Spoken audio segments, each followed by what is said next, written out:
Bonjour à tous et bienvenue sur ma chaîne L'Œil du Voyageur Sûr. Aujourd'hui, je voulais traiter avec vous un sujet d'actualité qui sont les voyages au Mexique. Donc le pays, vous le savez, c'est une destination incroyable, mais comme dans tous les pays, certaines zones sont à éviter pour assurer la sécurité. Donc c'est un peu ce que je voulais traiter dans cette vidéo. Donc on va parler des différentes villes, régions qui sont préférables de contourner lors de votre voyage. On va explorer ces destinations à risque, on va s'expliquer pourquoi on doit les éviter, on va se donner des conseils pratiques pour voyager en toute sécurité. Donc n'oubliez pas de vous abonner. D'ailleurs, comme vous le savez, j'ai créé un magnifique guide de sécurité voyage au Mexique. Celui-ci est disponible à 50% de rabais à 9,99 $. Les liens sont dans la description. Je vais juste aussi spécifier que cette vidéo n'est pas conçue pour être un top.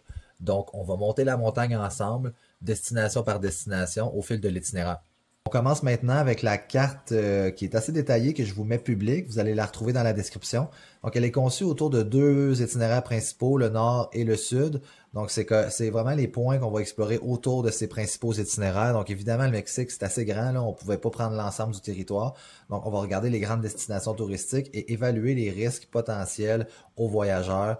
Alors, on commence notre voyage, comme la plupart des voyageurs, à côté de l'aéroport international. Donc, vous avez les quartiers très populaires de Polanco, dans le coin, qui sont très sécuritaires, Santa Fe et évidemment Guayacan, là, qui comporte plusieurs attraits très intéressants. On parle du centre historique là, de Mexico.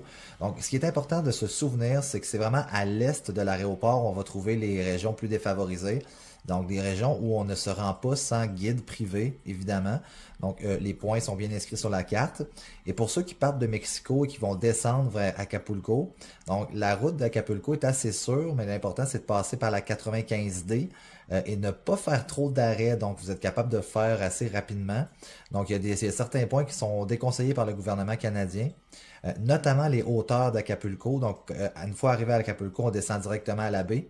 La baie d'Acapulco est généralement très sûre pour les voyageurs. Vous êtes capable de voyager en toute sérénité un petit peu partout. C'est un endroit qui est très réputé pour le voyageur et notamment à l'international. Alors, quand on veut monter au nord, c'est préférable de remonter vers Mexico et de prendre la principale vers Guadalajara. Sur le chemin, on va croiser à Michoacán. Michoacán, vous n'aurez pas le goût d'arrêter, là. C'est pas un secteur touristique.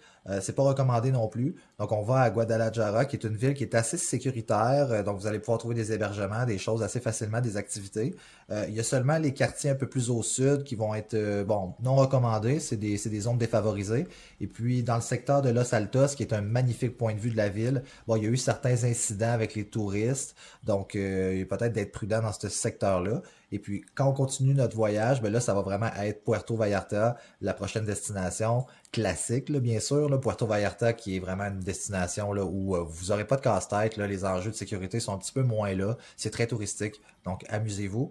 On voit déjà plusieurs m'insulter pour mon commentaire sur Michoacán. Donc, évidemment, ici, on parle de sécurité. Je dois faire des choix. Donc, il y a des évidences et puis il y a aussi des réputations. Donc, alors, on continue notre périple en quittant les plages de Puerto Vallarta pour monter un petit peu plus au nord vers Culiacán et Nayarit. Le gouvernement canadien présentement a des avis concernant des conflits armés sur la route en direction du Culiacán. Donc, méfiance. Il y a eu des incidences aussi avec des voyageurs. Donc, quand on est à Culiacán, idéalement, on va rester dans le centre historique.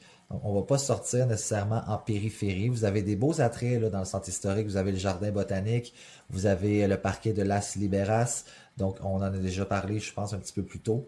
Donc, déjà à Diaz Ordaz, ça commence à être un petit peu en périphérie. Il faut faire attention. Et puis, on évite le secteur nord, qui est Loma de Rodriguera. Donc, ça, c'est vraiment pas un secteur touristique. C'est très pauvre. Donc, évitez ce secteur-là de Culiacán. À partir de là, vous allez avoir le choix de prendre le traversier vers La Paz ou de continuer vers Hermosillo.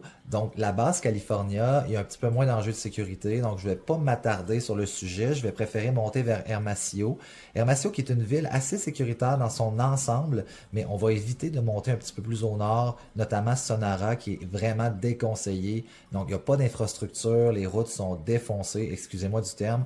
Donc, on ne va pas dans ce coin-là. On va vraiment se diriger vers l'état de Chihuahua. Donc, évidemment, Chihuahua, c'est vraiment aussi un secteur névralgique pour ce qui est du trafic de drogue, du trafic humain et puis des cartels de drogue. Donc, c'est vraiment la ville frontière juste avant Ciudad Juárez. Notamment, si vous avez besoin d'aller à Ciudad Juárez, ce que je vous conseille, c'est vraiment en cas de nécessité. Et si vraiment c'est nécessaire de vous rendre dans cette ville, eh bien, sachez que vous êtes dans un secteur à risque. Donc, vraiment, là, pour tout ce qui est de la sécurité, ben, dites dites-vous que la vigilance est de mise. Vous avez un secteur touristique qui est très réduit.